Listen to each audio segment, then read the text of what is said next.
BMW engine knocking. Don't ignore this.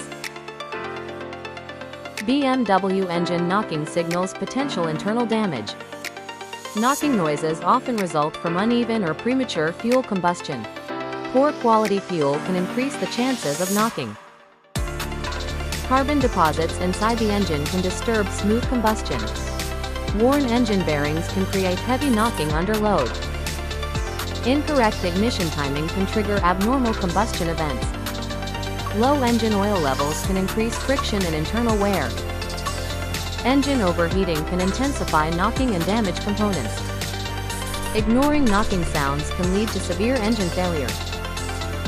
Early inspection and repair help protect performance and longevity.